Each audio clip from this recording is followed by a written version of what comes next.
నమస్తే, welcome to AC news.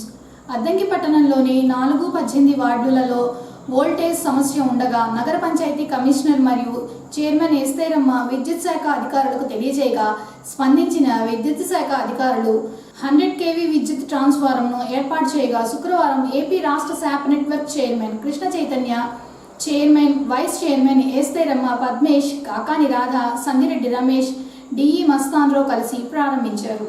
Addanki మండలం Manikeswaram society అధ్యక్షులు సోమ శ్రీనివాస్ రెడ్డి తండ్రి కృష్ణారెడ్డి పరమపదించగా భౌతిక కాయానికి ఏపీ రాష్ట్ర SAAP network chairman Bachari Krishna Chaitanya పూలమాలలు వేసి నివాళులర్పించారు.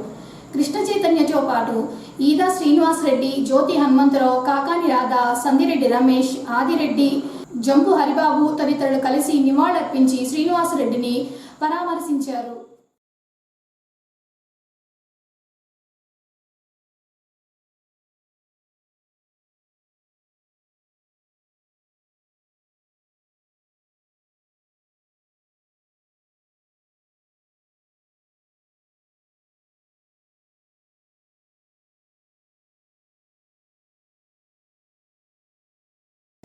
అద్దంకి మండలం దేనుకొండ పంచాయతీ పరిధిలో ఉమ్మనేనివారిపాలెంలో పోలేరమ్మ తల్లి దేవతా విగ్రహ ప్రతిష్టా మహోత్సవంలో అద్దంకి శాసనసభ్యులు గొట్టిపాటి రవికుమార్ హాజరయ్యారు. పోలేరమ్మ తల్లిని దర్శించుకొని ప్రత్యేక పూజలు చేయించుకున్నారు.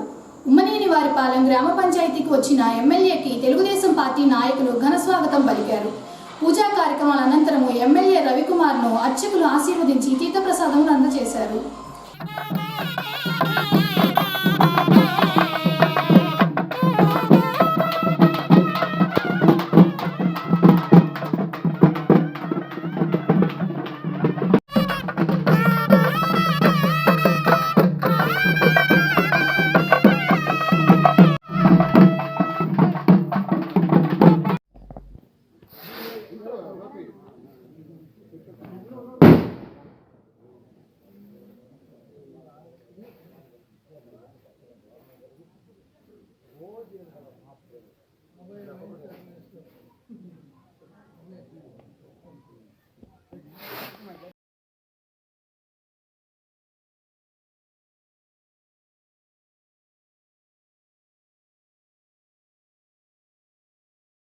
మనిషిగా వారికి ఉన్న హక్కుల గురించి ప్రతి ఒక్కరూ తెలుసుకొని వారికి ఆపద వచ్చిన సమయంలో న్యాయ సేవా సంస్థ వారిని ఆశ్రయిస్తే ఉచితంగా న్యాయ సహాయం పొందవచ్చునని సీనియర్ సివిల్ జడ్జి బాబు నాయక్ అన్నారు.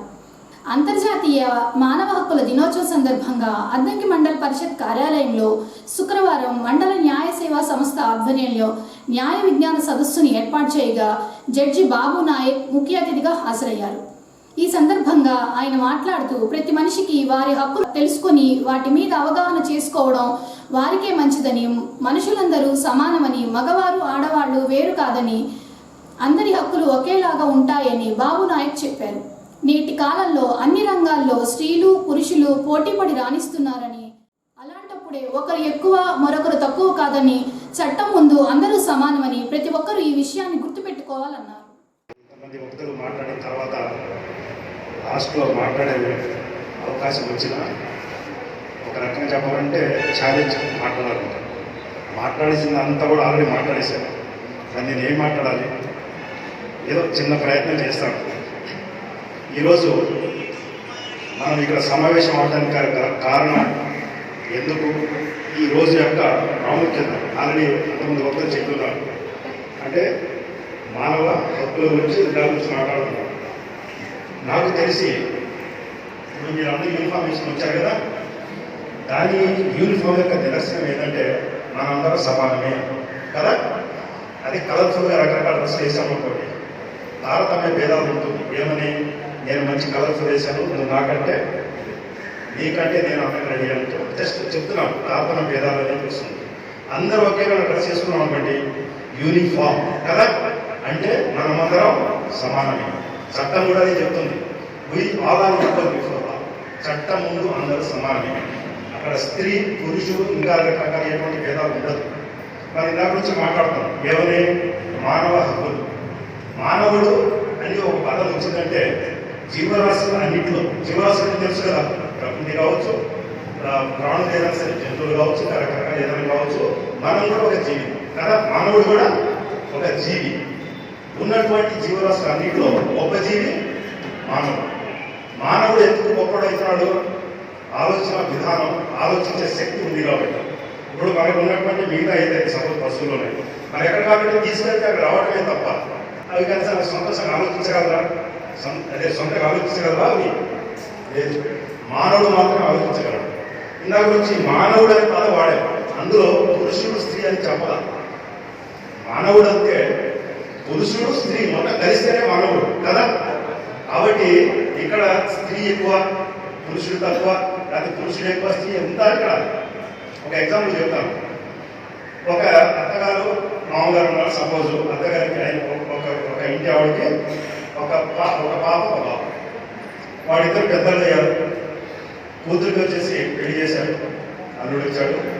కొడుకుకి వచ్చేసి పెళ్లి చేశాడు, కోడలు వచ్చాడు. నోబెల్ ప్రైజ్ కూడా డిస్ట్రిబ్యూట్ చేసే రోజు అంతర్జాతీయంగా చూసుకుంటే ఈ మానవత్వ ఉల్లంఘన అనేది మనిషితో పాటు పెరిగింది.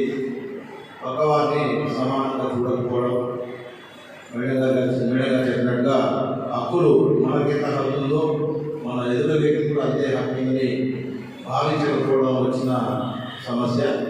అలాగే రాజకీయ కారణాలతో, కుల కారణాలతో, మత కారణాలతో, చారిత్రక కారణాలతో చాలా సమాజాల్లో, చాలా వర్గాల్లో, చాలా ప్రాంతాల్లో ఈ మానవ హక్కుల ఉల్లంఘన అనేది కొంత తెలిసి, కొంత తెలియక, కొంత ఆచారంగా భావించే పరిస్థితులు కూడా ఉన్నాయి.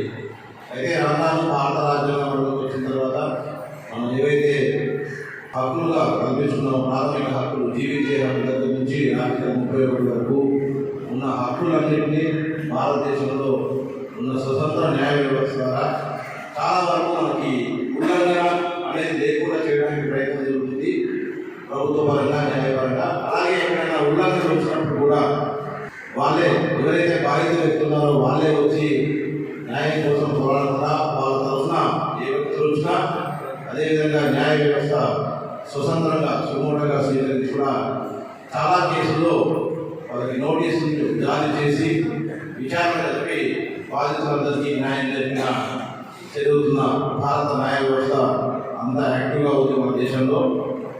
కొన్ని కారణాల వల్ల కొంతమందికి ఉదాహరణకు మేడంగా చెప్పినట్టుగా ఆడపిల్లలకి, మగపిల్లలకి వివక్ష, ఆచారపరంగా కానీ ఆర్థిక పరంగా లోటుపాట్ల వల్ల కానీ జరుగుతుండొచ్చేమో. ప్రభుత్వ పాఠశాలలో చదువుకునే విద్యార్థులందరూ పేద విద్యార్థులని వారు లక్ష్యం పెట్టుకొని చదువుకుంటే వారు అనుకున్నది సాధించవచ్చునని ఎందరో మహానుభావులు ప్రభుత్వ వసతి గృహాల్లో ఉంటూ ప్రభుత్వ పాఠశాలలో చదువుకొని గొప్పవాళ్ళయ్యారని అద్దంకి నగర పంచాయతీ కమిషనర్ ఫజలుల్లా అన్నారు. అద్దంకి ప్రభుత్వ బాలుర పాఠశాలలో శుక్రవారం క్యూబ్ రూట్స్ ఫౌండేషన్ ఆధ్వర్యంలో 10వ తరగతిలో మంచి మార్కులు సాధించిన విద్యార్థులకు స్కాలర్షిప్ల పంపిణీ చేసే కార్యక్రమాన్ని ఏర్పాటు చేయగా ముఖ్య అతిథిగా నగర పంచాయతీ కమిషనర్ ఫజలుల్లా హాజరయ్యారు. ముందుగా అద్దంకి, బల్లికురువ, సంతమాగులూరు, కొరసపాడు మండల పరిధిలో 16 మంది మెరిట్ విద్యార్థులకు ఒక్కొక్కరికి 10,000 రూపాయలు చొప్పున కమిషనర్ ఫజలుల్లా, క్యూబ్ హైవేస్ అధికారులు Damodar Reddy, Prasad, junior college principal VV Subbarao, Bangaru Babu తదితరులు కలిసి పంపిణీ చేశారు. అలాగే కోవిడ్ కారణంగా తల్లిదండ్రులను కోల్పోయిన విద్యార్థులకు 10,000 రూపాయల చొప్పున క్యూబ్ రూట్స్ ఫౌండేషన్ తరపున 2 విద్యార్థులకు ఆర్థిక సహాయం అందజేశారు. అనంతరం జరిగిన కార్యక్రమంలో కమిషనర్ మాట్లాడుతూ సమాజం కోసం క్యూబ్ రూట్స్ ఫౌండేషన్ వారు చేస్తున్న కృషి అద్భుతమని, మెరిట్ విద్యార్థులను గుర్తించి స్కాలర్షిప్లు అందజేయడం సంతోషంగా ఉందన్నారు. ప్రతి విద్యార్థి కష్టపడి చదువుకోవాలన్నారు. నాడు నేడు పథకం క్రింద ప్రభుత్వ పాఠశాలను కార్పొరేట్ పాఠశాలకు తీర్చిదిద్దడం జరిగిందని ఫజలుల్లా తెలియజేశారు. ఈరోజు అన్ని స్కూల్స్ కూడా ఫస్ట్ ఫేజ్ లో ఉన్నటువంటి ఏదైతే మనం హై స్కూల్స్ తీసుకున్నారో చక్కగా విద్యార్థులు చక్కగా వాళ్ళకి అన్ని వసతులు, ఈవెన్ లైట్ కావచ్చు, ఫ్యాన్ కావచ్చు, వాళ్ళు ఉండే రూమ్స్ కావచ్చు, వాళ్ళు ఉండే పరిసరాలు కావచ్చు, చాలా చక్కగా చేయడం జరిగింది. ఇటు కేంద్ర రాష్ట్ర ప్రభుత్వాలు చాలా చక్కగా ఈ విద్యార్థుల మీద, అదే స్కూల్స్ మీద మంచి దృష్టి పెట్టి ఈ విధంగా చేయడం జరుగుతుంది. అదేవిధంగా పిల్లలందరూ కూడా చక్కగా చదువుకొని, ఈరోజు మనం కోవిడ్లో కూడా లాస్ట్ ఇయర్ 1 yearలో చాలా వరకు మనం స్కూల్స్ రన్ కావాలి. కానీ ఇప్పుడు కూడా మళ్ళీ మనం థర్డ్ వేవ్కి వెళ్ళబోయే పరిస్థితి వస్తుంది. కాబట్టి ప్రతి ఒక్కరు కూడా మాస్క్ ధరించాలి. అదేవిధంగా భౌతిక దూరం పాటించాలి.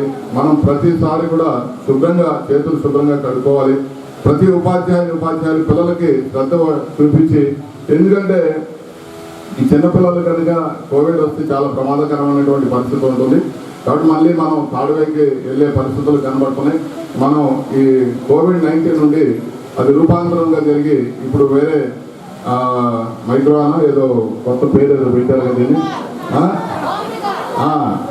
కాబట్టి మీ అందరూ బాగా టీవీ చూస్తున్నారు. టీవీతో పాటు ముఖ్యంగా పేపర్ చదవాలి. పేపర్ ఎప్పుడైతే మనం చదువుతామో, అదేవిధంగా మనకు దగ్గరలో లైబ్రరీ కూడా ఉంది, చాలా విలువైనటువంటి బుక్స్ కూడా ఉన్నాయి, అవి కూడా చదవండి. అదేవిధంగా హై స్కూల్లో కూడా మంచి పిల్లలకు వ్యాయామం చేసుకోవడానికి మా మున్సిపాలిటీ తరఫు నుంచి జిమ్ ఏర్పాటు చేశాం. అదేవిధంగా పిల్లలు ఆడుకోవడానికి కూడా చిల్డ్రన్స్ పార్క్ కూడా ఏర్పాటు చేశాం. త్వరలో కూడా మనం ఇక్కడ మన పిల్లలతో పాటు టౌన్లో ఉన్నటువంటి, ఎందుకంటే టౌన్ మొత్తానికి ఉన్నటువంటి గ్రౌండ్ ఇది ఒకటే. ఈ వాకింగ్ ట్రాక్ కూడా వాస్తవంగా 2-3 నెలల నుంచి వర్షాల వల్ల కుదరలేదు. దీని మీద మన జడ్జి గారు చాలా శ్రద్ధ చూపిస్తున్నారు. వాకింగ్ ట్రాక్ వారు ప్రతిరోజు ఉదయం సాయంత్రం ఇక్కడ జడ్జి గారు వాకింగ్కి రావడం జరుగుతుంది. వాకింగ్ ట్రాక్ కూడా త్వరలో వెళ్ళిపోతున్నాము. కాబట్టి పిల్లలందరికీ చెప్పేది ఒకటే, ఈరోజు వీళ్ళు మహోత్తరమైనటువంటి కార్యక్రమం తీసుకొని ప్రతి ఒక్క పిల్లవాడిని విద్యలో ప్రోత్సహించడానికి వాళ్ళు స్కాలర్షిప్ ఇవ్వడం చాలా మంచి ఉద్దేశమైనటువంటి కార్యక్రమాలు. ఈ కార్యక్రమాన్ని నన్ను పిలిచినందుకు, ఈ కార్యక్రమంలో నన్ను పాల్గొంటున్నందుకు పేరున ధన్యవాదాలు తెలియజేసుకుంటూ, ప్రత్యేక కూడా నామహైవే వారు గత 3 సంవత్సరాల నుంచి చేస్తున్నటువంటి కార్యక్రమాలు, ఎక్కడైతే హైవే పక్కన ఉన్నటువంటి స్కూల్స్ కావచ్చు, హై స్కూల్స్ కావచ్చు, ఎలిమెంటరీ స్కూల్స్ కావచ్చు, ఏదైనా కానీ ఏదైతే బాగా చదువుకొని మంచి పేరు ప్రతిష్టలు తీసుకొచ్చినటువంటి ఉపాధ్యాయులు కష్టపడి వాళ్ళు ప్రోత్సాహకరంగా వాళ్ళు కొన్ని స్కాలర్షిప్స్ ఇవ్వడం చాలా ఆనందకరమైనటువంటి విషయం. ఎందుకంటే పిల్లల్లో కూడా ఒక రకమైనటువంటి చదువుని చదవాలి, ఈ చదువుతోనే మనకు భవిష్యత్తు ఉంటుందనే ఆలోచనతోనే ఈరోజు మనం ఈ కార్యక్రమం చేస్తున్నటువంటి వారికి పేరున వారి యొక్క సంస్థకు ధన్యవాదాలు తెలుపుకుంటున్నాను. మీరు చేస్తున్న కొన్ని ముఖ్యమైన పనులకు మా వంతు సహకారం ఎప్పుడూ ఉంటుంది, ఎల్లప్పుడూ ఉంటుంది. మీరు కోరిన డైరెక్షన్ బోర్డ్స్ ఏ భవానీ సెంటర్లో కోరారో అవి త్వరలోనే ఏర్పాటు చేస్తానని ఈ సముఖంగా చెప్తున్నాను. దానికి తోడుగా అంటే సిగ్నల్ అనగా దాంట్లో మాకి కొన్ని రిస్ట్రిక్షన్స్ ఉన్నాయి. దాంట్లో పోలీస్ డిపార్ట్మెంట్ వారు దాన్ని ఏర్పడతారు. ఏమన్నా మేము అందించగలిగితే నా వంతు నేను కృషి చేసేసి దానికి సహకారం చేస్తాను. దాంతోపాటు మీరు ఇంతకుముందు మొక్కలు పెట్టుకోవడానికి పర్మిషన్ అడిగారు, అలాగే లైటింగ్ ఎక్స్టెన్షన్ కానీ అడిగారు. దాని వంతు మా వంతు మెయిన్ సపోర్ట్ చేస్తూ మీకు పర్మిషన్స్ కానీ ఇవ్వడం జరిగింది. మీడియం అన్నారు, మీడియం ఎత్తు పెంచాలని మా వరకు ఉన్న దాంట్లో మేము చేసామండి. దాన్ని మీరు ఇంతవరకు మీ యొక్క బడ్జెట్లలో చేసుకుంటున్నారు. దీన్ని కానీ మీరు చేసుకున్నట్టయితే నేను దానికి సపోర్టివ్గా నిలుస్తామండి ఎప్పటికీ.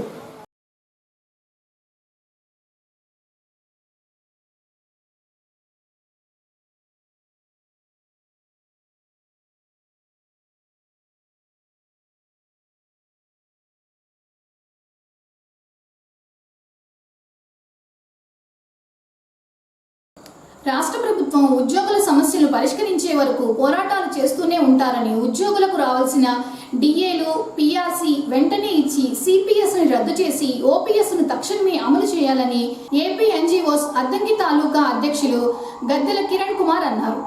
రాష్ట్ర ప్రభుత్వ ఉద్యోగ సమస్యలు పరిష్కరించాలని కోరుతూ ఏపీ ఎన్జీఓస్ అద్దంకి తాలూకా ఆధ్వర్యంలో శుక్రవారం అద్దంకి ప్రభుత్వ వైద్యశాల ఆవరణలో భోజన విరామ సమయంలో నినాదాలు చేస్తూ నిరసనలు తెలియజేశారు.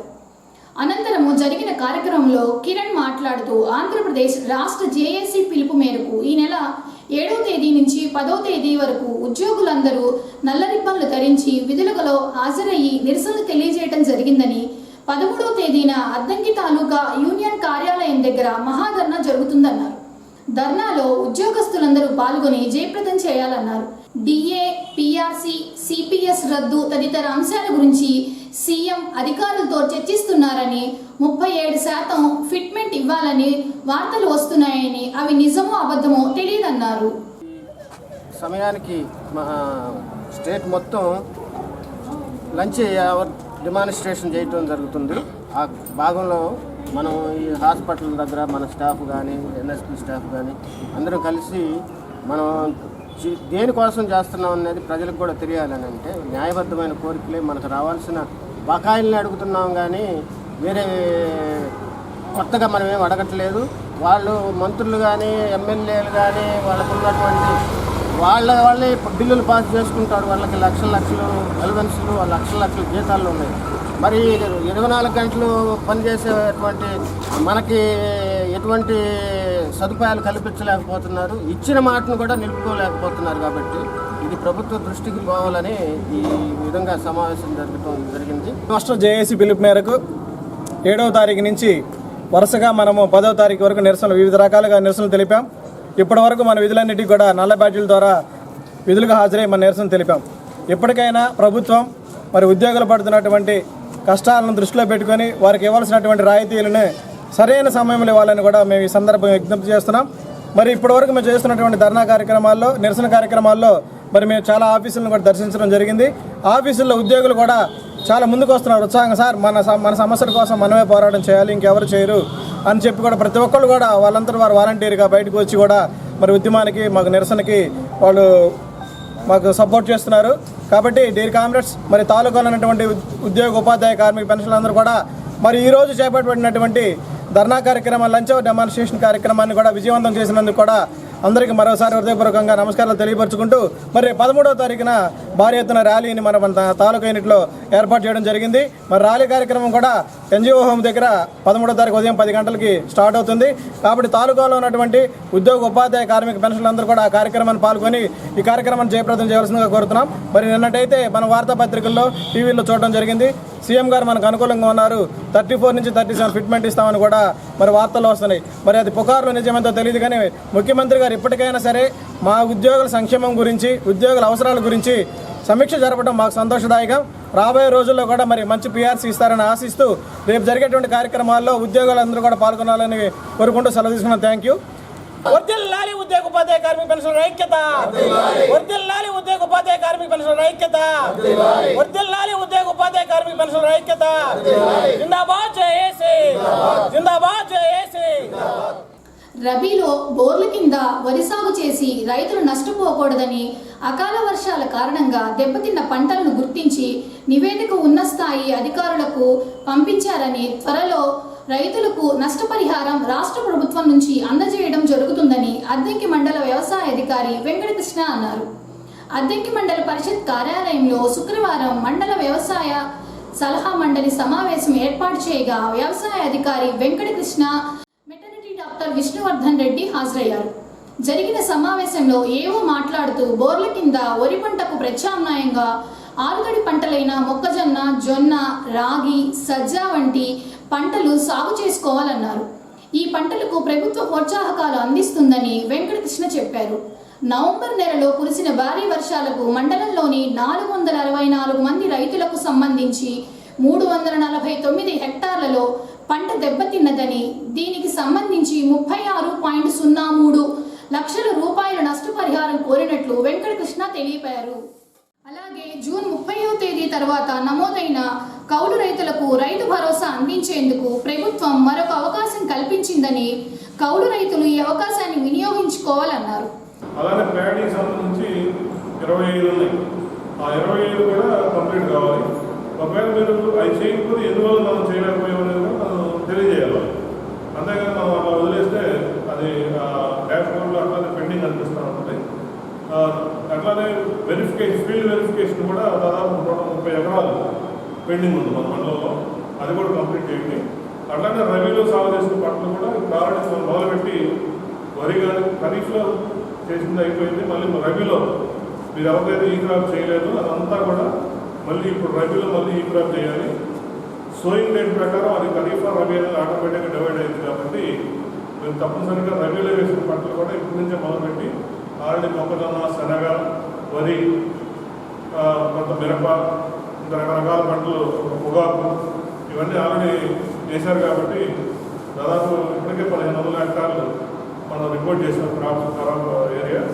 ఇదంతా కూడా మీరు తప్పనిసరిగా ఈ క్రాప్ చేసి ఈ క్రాప్ చేసేటప్పుడు at the same time eKYC కూడా చేయాలి. వాళ్ళ బ్యాంక్ అకౌంట్ మొత్తం డీటెయిల్స్ కూడా మీరు అప్లోడ్ చేయాలి. చేసి త్వరగా కంప్లీట్ చేయాల్సిందిగా కోరుతున్నాను. ఎప్పుడైనా కూడా మీరు గుర్తుపెట్టుకోండి, ఈ పంట అనేది దానికి లిమిటే ఉండదు, ఆపేయడం కూడా ఉండదు. ఏ రైతైనా కానీ ఏ పంట ఎప్పుడు వేస్తే అప్పుడు మనం వెళ్ళి ఆ పంట నమోదు చేయాలి. అంతేగాని టైం అయిపోయింది ఇప్పుడు చేయను ఈ మాట పడి మీ దగ్గర రాకూడదు. అది ఖరీఫ్ అవి ఎప్పుడు వేస్తే ఆ సెక్షన్లోకి వెళ్ళిపోతుంది ఆటోమేటిక్గా. అంతేగాని మీరు దానికి టైం అయిపోయిందని మీరు రైతులు చెప్పకూడదు. వాళ్ళు ఎప్పుడు వేస్తే అప్పుడు పంట నమోదు చేసుకోవాలని చెప్పేసి అది కూడా మీరు రైతులకు అవగాహన కల్పించాలి. తర్వాత ముఖ్యంగా ఇప్పుడు కౌలు రైతులు ఎవరైతే ఉన్నారో వాళ్ళందరికీ కౌలుదారు కార్డులు మీరు ఇవ్వాల్సిన వాళ్ళు ఉంటే ఇప్పుడైనా కూడా ఇచ్చి వాళ్ళకి రాష్ట్ర ప్రభుత్వం ఇచ్చేటటువంటి 13,500 రేపు 20వ తేదీలోపు మీరు అప్లోడ్ చేయాలి. అది మొత్తం అప్లోడ్ చేసి వారికి కూడా 13,500 రైతు భరోసా వచ్చినట్టు కూడా చూడాలి. అలానే గ్రామాల్లో ఉన్నటువంటి రైతు భరోసా కేంద్రంలో మీరు ఎవరైతే మీకు కౌలు కార్డు ఇచ్చుంటారో వాళ్ళందరినీ కూడా జేఎల్జీ గ్రూప్స్గా అంటే ఒక్కొక్క 5 నెలలకు ఒక గ్రూప్ ఏర్పాటు చేసి ఆ గ్రూప్ ద్వారా వాళ్ళకి పంట రుణాలు పంట మీద కేవలం పంట మీదే రుణం. రైతు భరోసా కేంద్రంలో కూడా పాడి రైతులకి పశుగ్రాసాన్ని కూడా పెంపొందించుకోవాలి, పశుగ్రాస వాడకాన్ని పెంపొందించాలని చెప్పేసి 50 HP మోటార్ కెపాసిటీ కలిగినటువంటి షాప్ కట్టర్స్ అన్ని రైతు భరోసా కేంద్రాల్లో కూడా అవైలబుల్గా ఉంచడం జరిగింది. ఎవరికైతే పాడి రైతులకి షాప్ కట్టర్స్ కావాలో వాళ్ళు వారి యొక్క అందుబాటులో ఉన్న రైతు భరోసా కేంద్రంలో ఉన్నటువంటి వెటనరీ అసిస్టెంట్ ద్వారా వాటిని బుక్ చేసుకోవచ్చు. దాదాపుగా మనకి స్టాక్ పాయింట్ అద్దంకిలోనే పెట్టడం జరిగింది. కాబట్టి ఎవరైతే బుక్ చేసుకుంటారో వాళ్ళందరికీ దాదాపుగా 2 నుంచి 3 రోజుల వ్యవధిలోనే ఆ చాప్ కట్టర్స్ అనేవి అందించడం అనేది జరుగుతుంది. నెక్స్ట్ చాప్ కట్టర్స్ తర్వాత ఉన్నటువంటి ఇన్పుట్స్ గురించి చూసుకుంటే టీఎంఆర్ అనేది కూడా దాదాపుగా 75% సబ్సిడీలోకి రైతులందరికీ అందించడం జరుగుతుంది. టీఎంఆర్ అంటే టోటల్ మిక్స్డ్ రేషన్. అంటే ఇంతకుముందు వరకు సైలేజ్ అనే దాన్ని అందుబాటులోకి తీసుకొచ్చారు. టోటల్ మిక్స్డ్ రేషన్ అంటే సైలేజ్లోనే దానా అదేవిధంగా ఎండుగడ్డి కలిపేసి అంతా ఒకటే రేషన్ అనమాట. అంటే సింగిల్ ప్యాక్ యూనిట్ లాగా అందించడం జరుగుతుంది అనమాట. అంటే వన్స్ మనం టీఎంఆర్ ఫీడ్ చేస్తే మళ్ళీ పచ్చిగడ్డి పెట్టడం కానీ ఎండుగడ్డి పెట్టడం కానీ దానా పెట్టడం కానీ ఇలాంటి అవసరాలు ఏమీ ఉండవు. డైరెక్ట్ ప్యాకెట్ ఫుడ్ అనమాట. లైక్ మనం ఎలా అయితే పార్సల్ తీసుకొచ్చుకొని తినేస్తామో అదేవిధంగా టీఎంఆర్ అనేవి 25 kg ప్యాకెట్స్ రూపంలో అవైలబుల్గా ఉన్నాయి. అది కూడా బహిరంగ మార్కెట్లో అంటే ఓపెన్ మార్కెట్లో దాదాపు కేజీ 16 రూపాయలు ఉంటే మనకి సబ్సిడీ ద్వారా కేజీ 6.5 రూపాయలు మాత్రమే అందించడం జరుగుతుంది.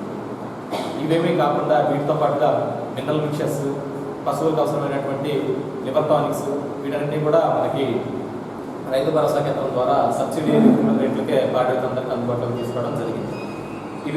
ఇవి మనం పశుసంవర్ధక శాఖ అందిస్తున్నటువంటి ఇన్పుట్స్. దీని తర్వాత పశు ఆరోగ్య సంరక్షణ గురించి చూసుకుంటే ఆల్రెడీ లాస్ట్ మీటింగ్స్లో కూడా చెప్తూ వస్తున్నాను. గాలిగుంటు నివారణ చర్యల్లో భాగంగా గాలిగుంటు అంటే మన జాతీయ అంటే సెంట్రల్ గవర్నమెంట్ అదేవిధంగా స్టేట్ గవర్నమెంట్ రెండూ కలిసి నేషనల్ లెవెల్ ప్రోగ్రామ్ ఒకదాన్ని తీసుకొచ్చే గాలిగుంటు ప్రోగ్రామ్ అంటే గాలిగుంటు నివారణ కార్యక్రమంలో భాగంగా మనం టీకాలు వేయడం జరుగుతుంది. దాదాపుగా మన మండలంలో 90% వరకు కూడా ఆ కార్యక్రమం పూర్తి అయిపోయింది. ఇంకా 10% మాత్రమే ఎనిమల్స్ అనేవి పెండింగ్ ఉన్నాయి. ఈ డిసీజ్ అంటే నేషనల్ లెవెల్ అంటే జాతీయ స్థాయిలో ఎందుకు ఈ డిసీజ్ గురించి అంత ఇంపార్టెన్స్ మనం తీసుకోవాల్సి వచ్చిందంటే దాదాపుగా భారతదేశం అనేది పాల ఉత్పత్తిలో దాదాపుగా మొదటి స్థానం ఉంది. అంటే ప్రపంచంలోనే పాల ఉత్పత్తిలో మొదటి స్థానంలో ఉంది మన భారతదేశం. మరి ఇంత ఉత్పత్తి చేస్తున్న పాలని మన దేశంలోనే వినియోగం చెందుతున్నాయంటే కాదు. దాదాపుగా మన దేశంలో ఉత్పత్తి అవుతున్న పాలలో 75% వరకు పాలు అనేవి వేరే కంట్రీస్కి ఎక్స్పోర్ట్ అవుతుంది. కొర్స్పాడు మండలంలోని ఓటీఎస్ ద్వారా నగదు చెల్లించిన లబ్ధిదారులకు సోమవారం నుంచి రిజిస్ట్రేషన్ ప్రక్రియ ప్రారంభమవుతుందని తహసీల్దార్ లక్ష్మీనారాయణ తెలియజేశారు.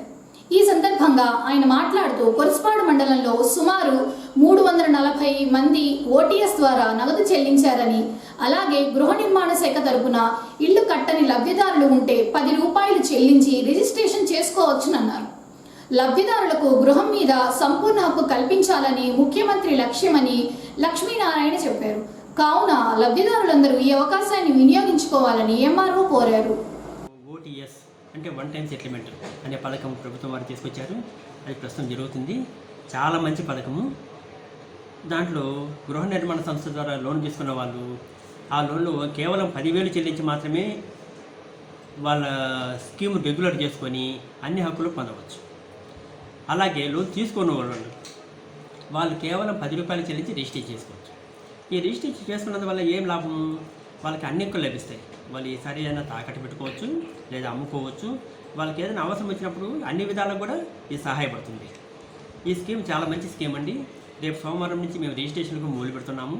అందువల్ల అందరూ కూడా ఈ పథకాన్ని సద్వినియోగం చేసుకొని మాకు సహాయం కోఆపరేషన్ చేయాలని తెలియజేస్తున్నాం.